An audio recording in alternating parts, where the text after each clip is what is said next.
Hey gang, I wanted to talk to you a little bit about the end of Things Fall Apart. So we're at the resolution, we're at the final ending pieces of the plot. I wanted to share my screen and talk you through a slide I'm sure that you've seen, dozens of times before in your academic career. This is Freytag's pyramid. It is the representation of plot that we most commonly know. So it begins with the exposition, which is the background and all that information. It leads to that initial incident, which is something that occurs in the plot that leads us up the rising action. Rising action occurs, obviously, guys, in a novel, way more than 3 major events that happen that build the tension, though, build the frustration, build all the things. And then we get to the climax. The climax is the most suspenseful part of the plot. It's a turning point for the protagonist. So it's interesting, again, over the course of a novel, there are lots of different things that can be climactic. Certainly, Okonkwo being exiled was climactic. You could say burning down the white missionaries' church was climactic. What happened when they were jailed by the commissioner in this chapter was climactic. So there could be arguments made for any one of those as the climax. Then we have the falling action, so events that sort of unravel what happens between the protagonist and the antagonist, things that lead to the resolution. That's really the part of the book that we're in right now, the falling action.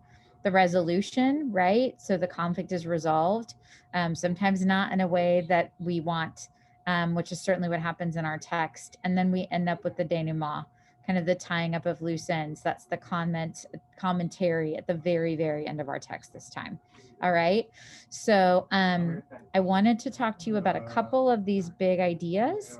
Peripeteia, the sudden turn of events that a hero experiences. The tragic protagonist's fortune goes from good to bad. The peripeteia in this case, guys, when Okonkwo is jailed, sudden turn of events, right? He thought he was going to come back in a blaze of glory and all of these wonderful things were going to happen in Umofia. And clearly that is not what happened. He returned back to his home and it was tragic and awful and terrible and horrible. When you look at the Peripeteia, I think there's a great passage at the very beginning of 23 where he says that second paragraph, guys, where he says, I'm going to stop share for a second. There we go. He had spoken violently to his clansmen when they had met in the marketplace to decide on their action, and they had listened to him with respect. It was like the good old days again, when a warrior was a warrior. Although they had not agreed to kill the missionary or drive away the Christians, they had agreed to do something substantial, and they'd done it. Okonkwo was almost happy again. And the power of that word almost, Achebe's word choice right there, right? That it harkens back to a time when men were men, warriors were warriors, the tribe was in control, all of these things that they wish they could have again. So guys, that's right there on the beginning of chapter 23, okay? And then they kind of rustle up some folks to help build, support, and do the work for Okonkwo and in service of the tribal people and the clans. And then there's this ruse that's set up that's awful, where the district commissioner sort of sets the tribal men up and traps them a little bit. And there's a question in your discussion questions I really want you to think about how what he says and does to the tribal people is ironic. I think you'll appreciate and answer that question thoughtfully. And then you get to what happens. There's another quote that I want you to analyze on the bottom of 196 when you get there, where there's an analogy that's made between Umofia and an animal. And I want you to think about that analogy a little bit, that metaphor. And then there are lots of things that happen. So they pay the bribe price to get all the men out of jail. There's this really powerful sentence on 199 in the Enzima paragraph that she had prepared food for her father, and that nobody else spoke, but they noticed the long stripes on Okonkwo's back where the warder's whip had cut into his flesh. So I think it's important that you recognize that if Okonkwo's tragic flaw is pride and the way people see him, to be whipped, to be debased, to be demoralized like an animal would have wounded him and or driven him to great revenge, right? So you can see why he's motivated to act and get the tribal people behind him and go confront everyone, right? So we know that that's what's going to happen.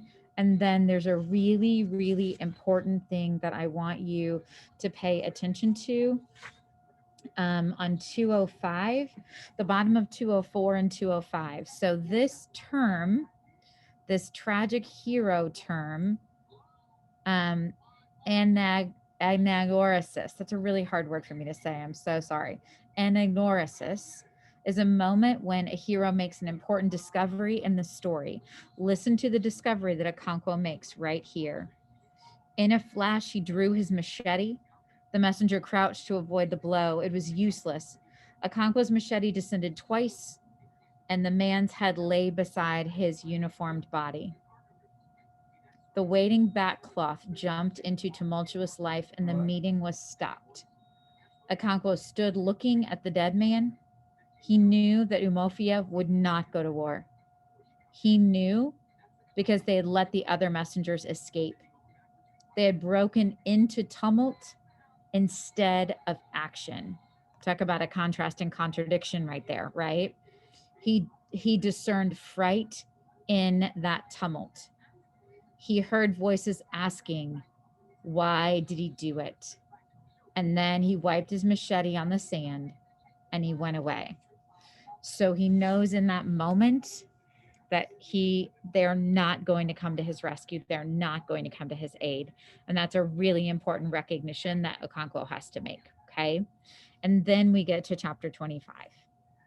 And chapter 25 is as tragic as tragedy can possibly get, right? Because our tragic hero experiences the ultimate disgrace and downfall.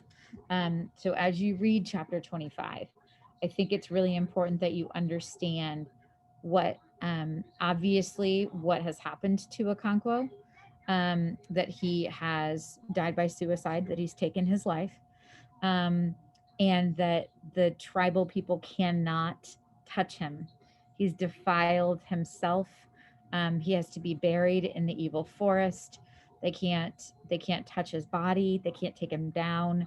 And so, like, the ultimate disgrace for Okonkwo, who was once the master of his own fate, right? And one of the greatest warriors in their tribe.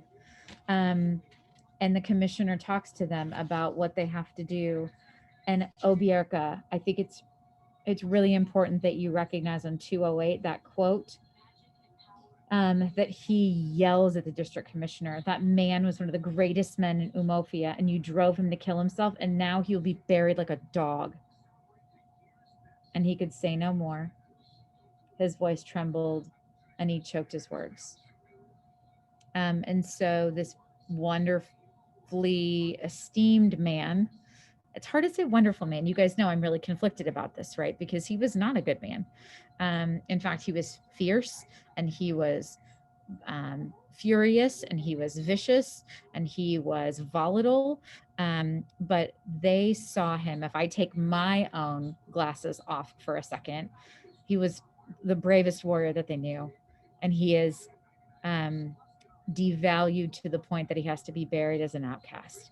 And that the white missionaries led him to that fate. All of those things are really important commentary on the part of Achebe, right? And then we get to the very end, and it's the district commissioner. The district commissioner, who we discover is writing a book about what it means to be tribal people. And he, in essence, if you didn't pick up on it, at the very bottom, the story of a man who had killed a messenger and hanged himself would make interesting reading. One could almost write a whole chapter on him, a chapter on Okonkwo. That's all he would be. Perhaps not a whole chapter, though, but a reasonable paragraph at any rate. Oh. There was so much else to include, and one must be firm in cutting out details. he'd already chosen the title of the book after much thought, The Pacification of the Primitive Tribes of the Lower Niger. So regardless of how you see Okonkwo, all of his life is shrunken to what would be a paragraph in just a chapter. And the word pacification itself is an interesting one that Achebe chose. So if you choose to do essay prompt number 2, that's definitely some stuff that you could wrestle with and think about, okay? And again, I'm very sorry that I didn't get to do the very end with you. I appreciate that you're finishing and getting your work done. I'm really interested to hear what you think about that TED Talk, okay? All right. Bye, guys. Thank you. Take care.